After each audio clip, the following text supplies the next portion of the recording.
Les archétypes sont des motifs primordiaux de l'inconscient collectif qui influencent nos comportements et nos perceptions. Pour Jung, les leaders politiques incarnent souvent des archétypes puissants, ce qui explique pourquoi ils résonnent si fortement avec la psyché collective. Nous avons par exemple l'archétype du roi, du dirigeant. C'est le plus évident. Macron incarne la souveraineté, l'ordre et le pouvoir. Son désir de prendre des décisions fortes et de s'affirmer comme le garant de l'État est une manifestation claire de cet archétype. Son insistance sur la verticalité du pouvoir, son image jupitérienne assumée au début de son mandat qui visait à restaurer une certaine majesté présidentielle, la perception de sa légitimité repose en partie sur cette incarnation du roi.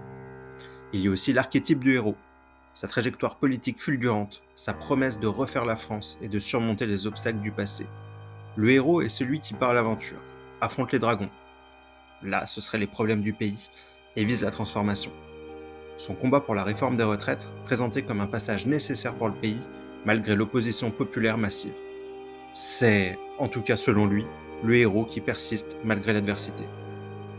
Il y a également l'archétype du sage, de l'intellectuel. Son penchant pour l'analyse, la stratégie, la pensée complexe, et sa capacité à débattre avec éloquence le lie à l'archétype du maître à penser. Il cherche à comprendre et à expliquer le monde de manière rationnelle. On peut prendre pour exemple ses longues conférences de presse ou ses entretiens détaillés dans lesquels il décortique des enjeux géopolitiques ou économiques avec une grande précision.